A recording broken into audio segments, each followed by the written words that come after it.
Te opony naprawdę długo wytrzymują, relatywnie czterokrotnie więcej niż normalna opona. Ta opona ma być i dla amatorów, dla profesjonalistów, dla tych, którzy nie lubią zmieniać opona, chcą, żeby cały czas te warunki i przejazdy były takie same, na tym samym poziomie. Do wygrania jest profesjonalne szkolenie driftingowe w Budapeszcie, w profesjonalnej szkole My Way Drift School o wartości ponad 10 000 złotych. Czy uważasz, że na tych oponach dałoby się cały dzień zrobić zawody w formule takiej jak DTS, tylko że latem?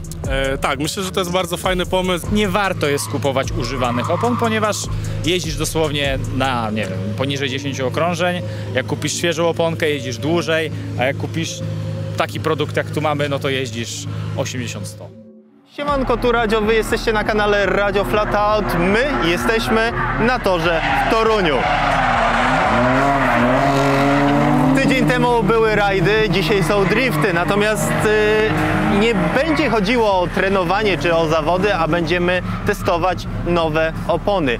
Opony Extreme już w tym roku tutaj testowałem, ale były to mieszanki barburkowe, a dzisiaj sprawdzimy nowość, czyli oponę, która nazywa się tajemniczo Type X i służy do dobrej zabawy. Zaczynamy.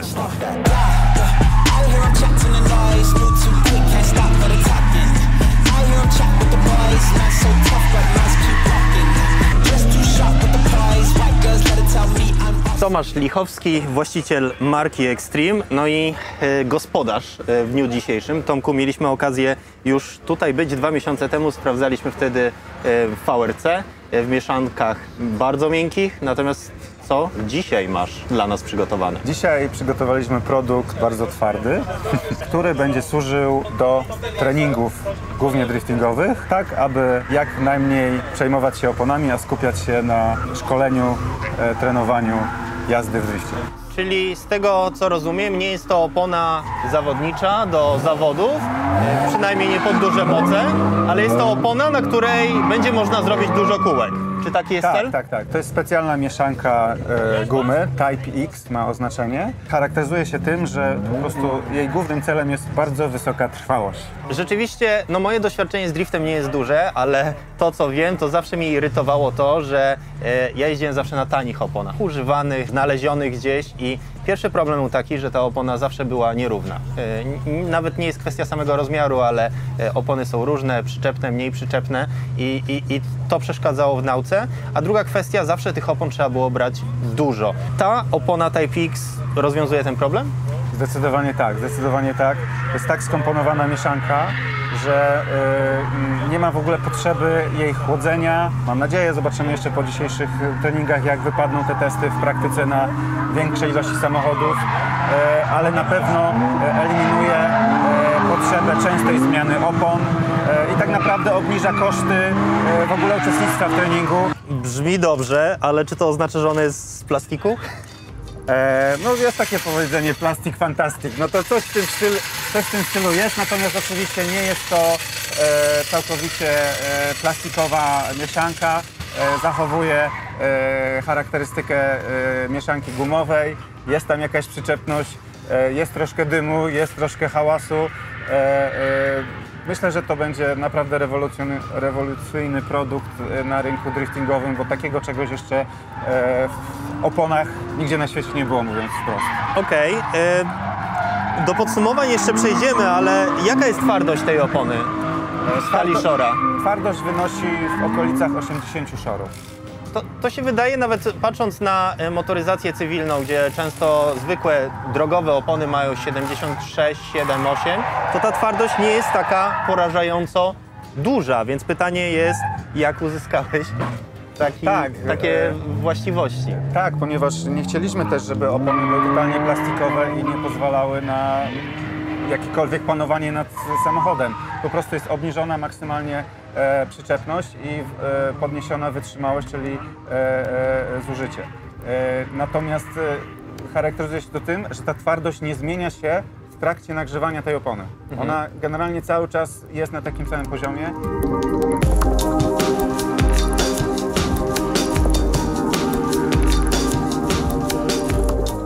No to już o oponie trochę wiemy, natomiast warto powiedzieć o tym, co się tutaj dzieje. Zebrałeś chyba najbardziej topowych polskich drifterów w jedno miejsce i co? No generalnie poprosiłem tak, żeby wpadli na testy różni drifterzy, tak? Od amatorów po profesjonalnych, aby spróbowali, aby wydali obiektywną recenzję i zobaczymy, no, może trzeba coś poprawić w tym produkcie jeszcze, zobaczymy. To jest właśnie cel dzisiejszego dnia.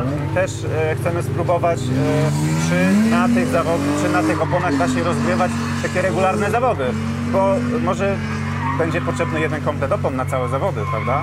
To brzmi jak bajki, naprawdę dobry plan. To też chyba jest warte do podkreślenia. Wszystkie opony, które dzisiaj przygotowałeś, są w rozmiarze 225×45/17. Wydaje się, że to jest duże koło jak na tak zwanego gruza. Tobiasz Puścian przywiózł Kompota, którym ja miałem okazję jeździć w Drift Open. Jest to samochód, który ledwo podnosił 16, więc ciekaw jestem, jak to będzie na 17. Ale z drugiej strony im większe koło, tym zawsze po prostu tej gumy jest więcej i dużo więcej zabawy również. Tak, dokładnie o to chodzi, żeby niekoniecznie schodzić rozmiarem w dół. Oczywiście jak nie uda się mocowo podnieść tego, no to trzeba. Natomiast tutaj też można wtedy podnieść ciśnienie jeszcze bardziej. W tym momencie jeździmy na 2 barach na zimno. Można podnieść na 4-5 barów, jeżeli taka potrzeba jest.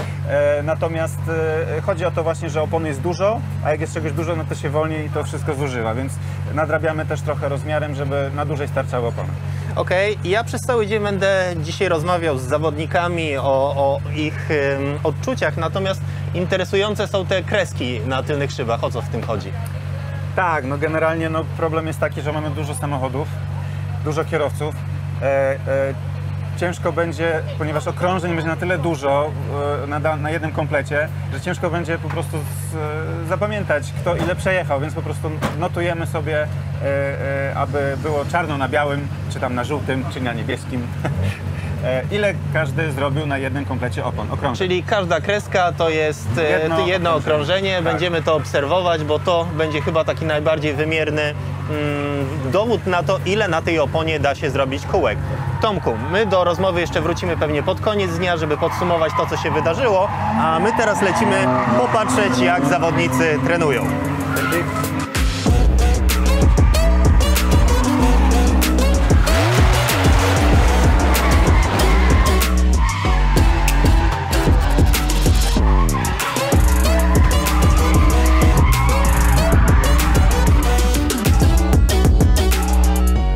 Grzegorz Chybki, topowy zawodnik driftingowy z najwyższych lig, również europejskich, bo mówimy o Drift Masters. Co tym razem przywiozłeś? A przywiozłem do Was 2 auta. To jest Edge 36 w touringu, tak poczciwy kebab, 2-litrowy, kiedyś 150 koni, teraz nie wiem ile. 2-litrowy.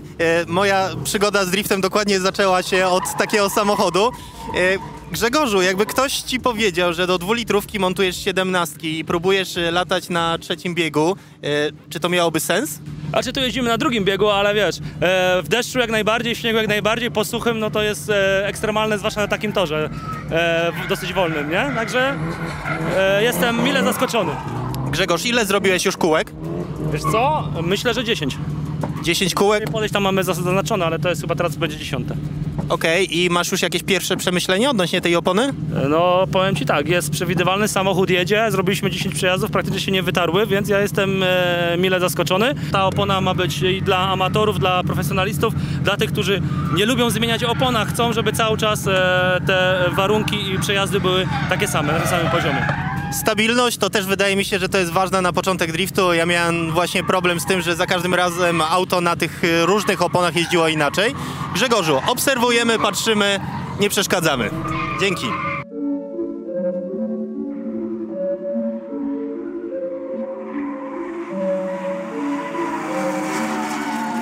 Ten samochód z tego kanału już znacie. To jest Kompot, którym jechałem Drift Open. No i mam balaklawę, kask jest już na dachu, to oznacza, że chyba czas sprawdzić, czy jeszcze pamiętam, jak się driftuje, a wy to za chwilę zobaczycie ze środka.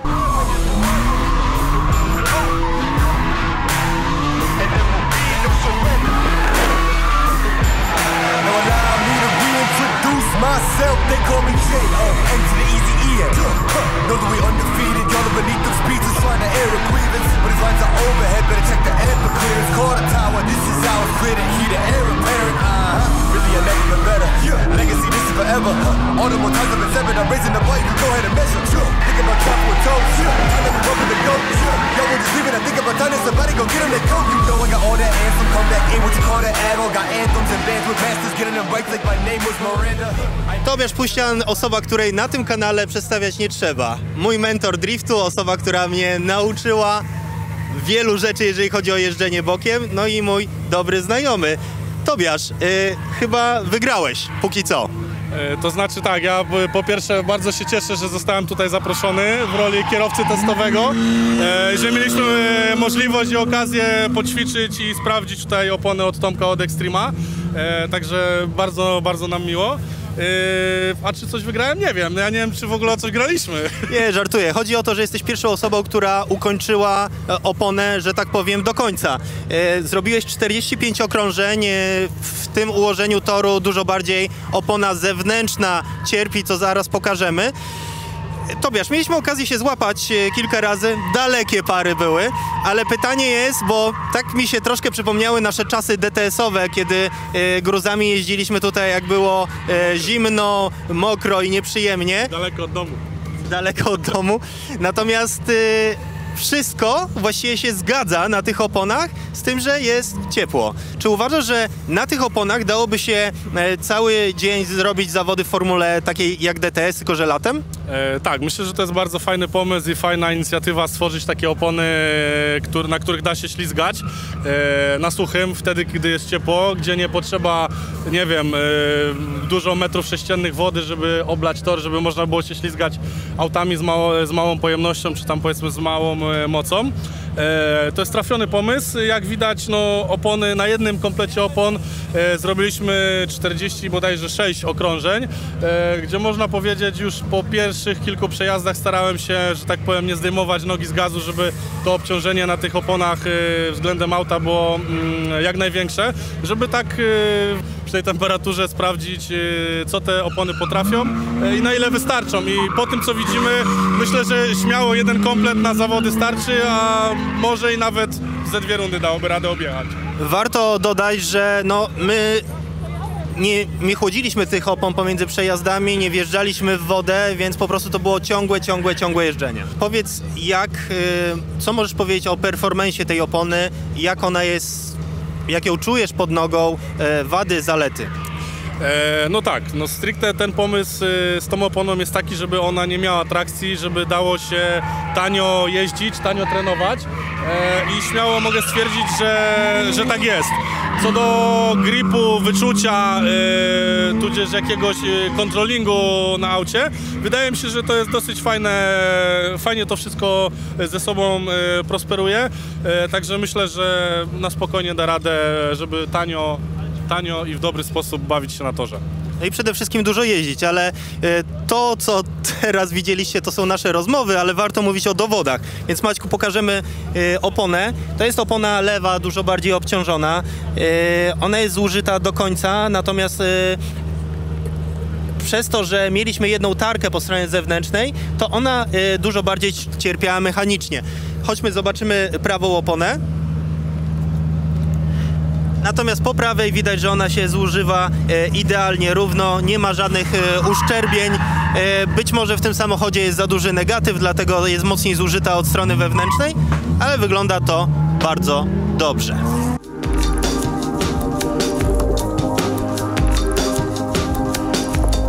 Panów przedstawiać nie trzeba. Od starszego zaczniemy może tym razem. Maciek? Nazywam się Maciej, nie piję od wczoraj. O, tego się nie spodziewałem. Domino? Ja nie piję od zawsze, Dominik jestem. Okej, i zupełnie inna koncepcja, bo zabraliście ze sobą samochód, który no, był jeszcze niedawno na imprezie Trackmaster. Samochód, który z zewnątrz wygląda zupełnie jak auto seryjne i samochód, który nie ma spawu. Wszystko się zgadza? Tak, wygląda jak auto seryjne i w sumie jest blisko seryjny, no bo zawieszenie jest seryjne, jest tu zamontowany mały camber plate, który tam zmienia naprawdę nieznacznie ten kąt, a reszta, całe zawieszenie to jest seria, no co prawda w tej wersji performance BM-kowej, ale seria, no i szpera Mamy tutaj Quaifa w systemie Torsen. Zobaczymy, jak to naprawdę działa w tym samochodzie. Jak rozmawiałem z Tomkiem w kuluarach odnośnie tej opony, to w zamyśle pomysł był taki, żeby montować ją również do aut seryjnych dla osób, które zaczynają swoją przygodę z driftingiem i to chyba będzie najlepszy przykład. Rozumiem, że Domino jest jako pierwszy, ja wsiadam na prawy fotel, a wy to pewnie za chwilę zobaczycie.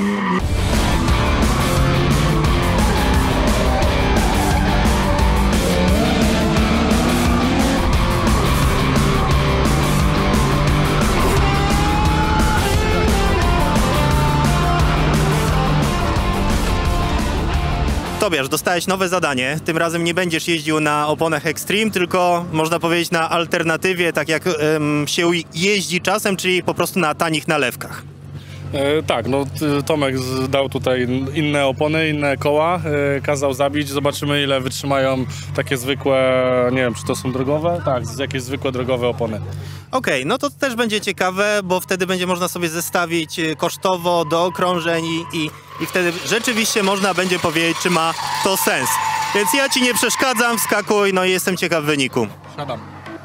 Pyk.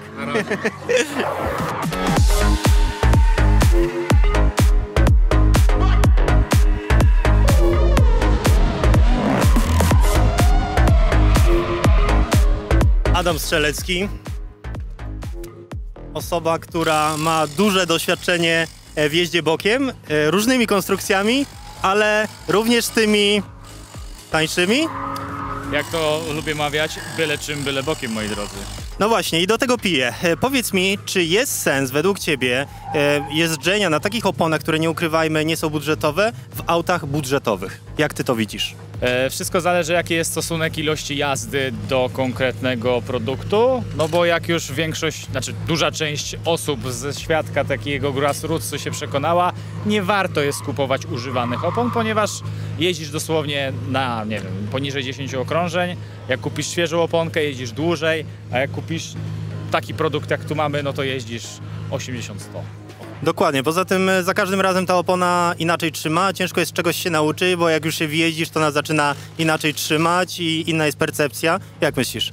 Wiesz co, ja mam tak osobiście, że się łatwo adaptuję i lubię takie rzeczy, że są zmienne warunki. Nigdy nie byłem perfekcjonistą, że muszę zawsze przejeżdżać tak samo jakby tor. Lubię walczyć z autem, więc radzę też każdemu walczyć z autami, bo to nie jest tak, że zawsze wsiądziesz to super wystrojone auto, to które będzie pod ciebie z takim skrętem, jakie ty lubisz.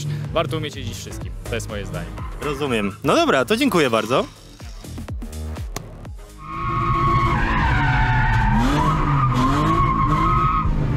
Tobiasz, ja tu widzę 9 kresek. Dlaczego już nie jeździsz? No nie jeżdżę, bo się opona rozpadła. Założyliśmy na testy, tak jak Tomek prosił, innego rodzaju nalewki z innej firmy, żeby przetestować, jak ona się sprawdzi na torze w tych samych warunkach, to samo auto, ten sam kierowca. No i tak jak widzicie, udało mi się przejechać tylko 9 okrążeń. No i niestety opona się rozpadła. To zanim pokażę wam oponę, to Maćku, podejdziesz? Wcześniej na Type X zrobiliśmy tyle, ja chyba zrobiłem z 10, może 14 kółek, ty zrobiłeś resztę, a teraz tyle. Jak wygląda opona? Widać, że się bieżnik cały odkleił. Nie wytrzymała temperatury. Nie wytrzymała temperatury. Więc właściwie tyle. Ciężko tutaj dorabiać historię, widać. Zdecydowanie chyba z tego co widać, to lepiej jak każdy sobie kupi taki komplet Extrema i ma z tego frajdę. Warunki są te same i tutaj duża moc w ogóle nie jest potrzebna, bo Grzesiek jeździ 150-konnym autem i na tych 17 powiedzmy, no daje radę, tak? I wtedy każdy ma zbliżone parametry, można się fajnie bawić, blisko dojeżdżać, nikt nikomu nie ucieka, bo nie jest w stanie, także to już naprawdę jest wtedy fajna zabawa, taka w porównaniu do tego, co się dzieje na DTS-ie w zimę, na mokrych nawierzchniach. To jest w ogóle fajne, bo pewnie będziemy rozmawiali z uczestnikami imprez Grassroots, bo na takiej oponie jesteś w stanie uzyskać małą przyczepność, ładne spasy, no bo jest duża i upalać cały dzień, więc być może dla takich osób to będzie bardzo fajny produkt. In my teeth, I got a lot of shine. Running up the numbers, that's a lot of grind.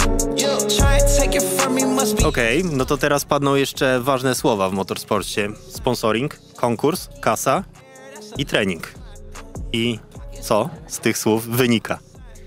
Tak, chcemy troszkę poprawić kwestię przygotowania budżetowego do motosportu i ogłaszamy konkurs na taki profesjonalny drift plan, biznes drift plan. Czyli oferta sponsorska.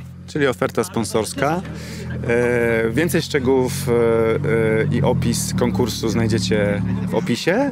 Natomiast do wygrania jest profesjonalne szkolenie driftingowe w Budapeszcie, w profesjonalnej szkole My Way Drift School o wartości ponad 10 000 złotych. Szkolenie jest dwudniowe, zawiera wszystkie koszty, wystarczy tylko przyjechać do Budapesztu i taki amator, który nie potrafi nic, jeśli chodzi o drifting, dojeżdża z dobrymi podstawami i dobrą dwudniową szkołą driftu.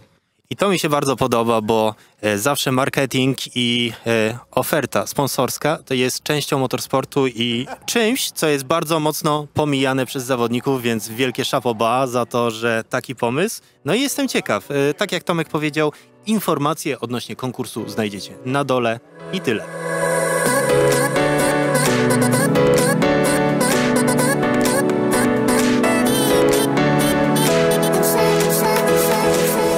Ze mną jest przedstawiciel Wrong Crew. Jak masz na imię? Max. Max, ile zrobiłeś dzisiaj kółek? Z tego, co jest napisane, to 72.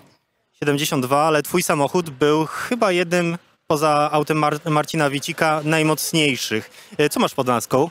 Jest to SR20D, wystrojony na 320 koni, także faktycznie no, było trochę więcej niż pozostali. I mimo wszystko udało się tych kilometrów zrobić naprawdę sporo. I jak myślisz, na oponach, których jeździsz zazwyczaj, ile byś zrobił kółek?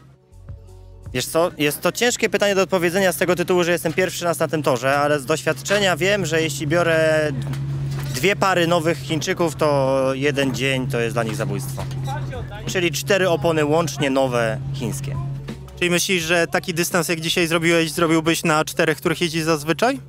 Podejrzewam, że tak, z tego tytułu, że już jakby na przestrzeni lat nauczyłem się hartowania opon, ale generalnie wiem, do czego zmierzamy. Zmierzamy do tego, że te opony naprawdę długo wytrzymują. Relatywnie 4-krotnie więcej niż normalna opona. I tak się zastanawiam, bo szczególnie w waszych imprezach grassrootsowych, gdzie poza performancem chyba również tak samo istotne jest jak samochód wygląda, fajnie jest mieć po prostu spasowany samochód pod jeden zestaw felg, na których się jeździ. Dokładnie tak. U nas często gęsto chodzi o fitment i spasy, więc dużo osób kupuje felgi, które są drogie i jest to dobrym rozwiązaniem i możliwością na niezmienianie kół przez cały dzień jazdy. Z tym, że jakby performance u nas ten postępuje i rzadko już kto jeździ tak naprawdę na 17-calowych felgach. Okej, czyli auto się robią po prostu coraz szybsze i się szuka rzeczywiście tej przyczepności. Ja mogę tylko odpowiedzieć z perspektywy naszego teamu i tak, już większość osób jeździ na 18. Okej. No dobra, no to dziękuję ci, Max, że poświęciłeś chwilę i opowiedziałeś mi o swoich dzisiejszych tutaj emocjach i przeżyciach. Dziękuję ci bardzo.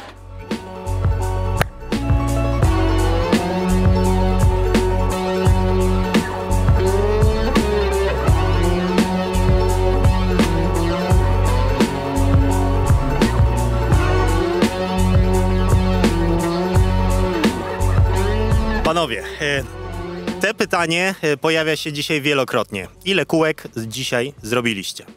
No 92. 92 we dwóch. Tak, we dwóch. Ja chyba myślę, że ja trochę więcej. Myślę, że tak. No. Maćku, ty natomiast masz dużo większe doświadczenie w jeździe bokiem. Miałeś okazję kiedyś jeździć na podobnych oponach? Na oponach, które tak reagują, to powiem ci, że jeszcze nigdy. Tutaj one z jednej strony to było ciekawe, że one strasznie mało stawiały oporu, żeby na trój z małych prędkości, z małych obrotów wstawały i żeby w ogóle nawet bez gazu, tylko z samego wahadła, z balansu masy na boki wrzucać auto w płynne, długie poślizgi. I muszę powiedzieć, że mimo któregoś entego kółka, gdzie one się już na pewno mocno rozgrzały, to wrażenia jakoś nie były specjalnie inne niż jak na początku te przygody tam rozgrzewania, nie? Danego kompletu, także to było inne przeżycie niż do tej pory miałem, no na pewno. Czyli zdecydowanie bardziej stabilne. To teraz przyznawać się, kto to zrobił. No ja to zrobiłem, no. Co się wydarzyło? Za szybko weszłem w zakręt, za szeroko, postawiłem auto bokiem z masy, wyleciałem na trawę, już tak miałem nadzieję, że on ominie te opony, już tam 2 beczki ominął i w trzecią pum, ale tak się przestraszyłem tego, takie to walnięcie było w środku, że...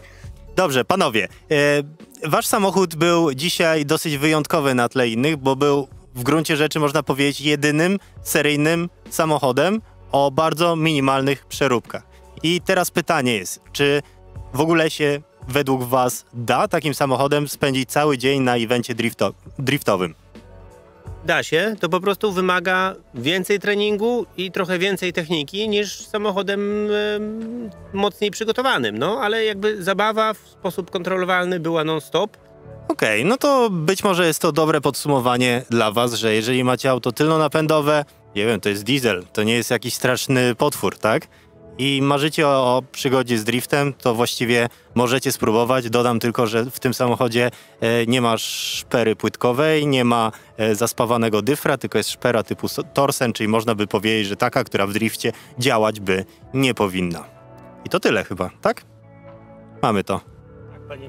Bardzo dobrze, dziękuję. Tomaszu, powoli zbliżamy się do końca i chyba najważniejsze pytanie, czy obliczyłeś średnią wszystkich zawodników, którzy zrobili na twoich oponach na jednym zestawie? Tak, obliczyłem. I jaka to jest średnia? Średnia przejazdów wszystkich kierowców to 68 okrążeń. 68 okrążeń to brzmi naprawdę imponująco. Podglądałem twoją pracę też cały dzień. Powiedz mi, na czym wyglądały badania, które przeprowadzałeś, jak samochody zjeżdżały tutaj do depo? Generalnie sprawdzałem, monitorowałem, jak się opony zużywają, tak, żeby wyciągnąć ewentualne rzeczy, które można jeszcze by poprawić. Mierzyłem temperatury, czy rozkład temperatury na powierzchni opony jest prawidłowy, aby dopasować ciśnienia. Chodzi o to też, jeżeli mówimy o długotrwałym użytkowaniu opony, żeby ona jak najdłużej starczała, no to bardzo istotny jest ten aspekt, ponieważ ta temperatura musi być naprawdę dobrze rozłożona, równomiernie, aby to zużycie też było potem równomierne. Widziałem też, że miałeś okazję kilka razy wsiąść za kierownicę. Learning by doing, także staram się też sam poczuć, co robię. Bardzo mi się podobało, mówiąc szczerze, i no muszę troszkę pomyśleć nad tym, żeby zaopatrzyć się samochód do tego. Masz taki jeden czerwony samochód, który by się nadawał? No mam, tylko wiesz, ta naprawa się coś przeciąga. Okej, mówimy o Tomka S14A, trochę śmiechem, żartem, ale też miałem okazję się przejechać na lewym fotelu i to, co jest chyba najciekawsze, to to, że kurczę, my w ogóle się nie zatrzymywaliśmy. Zatrzymanie do zapisania tego kolejnego okrążenia trwało, nie wiem, 10 sekund i od razu odjeżdżaliśmy z piskiem opon. Dla mnie niesamowite było okno temperaturowe tej opony, bo właściwie ta opona trzymała dobrze, tak samo, do czasu, aż się nagrzała. Było czuć, jedyną kwestią, którą było czuć, to właśnie wzrost ciśnienia, przynajmniej w mojej ocenie i moim niewielkim doświadczeniu driftingowym. Tak, to okno temperaturowe jest dość szerokie, natomiast co ciekawe, mieszanka jest ma taką charakterystykę, że to ciepło wytwarzane przy starcie nie wnika w głąb mieszanki, ta temperatura szybko oddaje do nawierzchni, przez co nie rośnie nam to ciśnienie jakoś znacząco. Po 5, 6, 10 okrążeniach to ciśnienie wzrasta zaledwie o 0,2 na przykład bara, można to skorygować i później to się utrzymuje na stałym poziomie. Więc jeżeli, tak jak mówię, jest to ciśnienie dobrze dobrane, że ta opona nie pracuje barkami za mocno, że nie jest to ciśnienie za niskie lub za wysokie, no to ta temperatura jest równo rozłożona i to zużycie będzie na pewno równe. No dobrze, to chyba najważniejsze pytanie na koniec. Jaka jest cena za te opony i od kiedy będą w sprzedaży? Wiesz co, jak dobrze pamiętam, to cena to 368 zł za sztukę. Można to kupić w naszym sklepie internetowym zakupopon.pl. Można już złożyć sobie tak jakby rezerwację, jakby ktoś potrzebował, natomiast fizycznie opony się nam skończyły po dzisiejszym dniu, bo nie było ich dużo, więc wszystkie zużyliśmy i myślę, że końcem czerwca powinno już być ponownie dostępne. No myślę, że to jest dobra wiadomość, bo jeżeli jeździcie w imprezach typu Grassroots, gdzie nie chodzi koniecznie o performance, tylko właśnie o jeżdżenie, o spotykanie się, o trenowanie, no to uważam, w mojej ocenie, tak jak dzisiaj działał ten kompot M54 B25, to naprawdę był fajny setup. Dzięki. Ja również uważam, że to całkiem sensowny produkt. Gratuluję i chyba będziemy kończyć ten materiał, więc dziękuję. Do zobaczenia. Trzymajcie się. Cześć.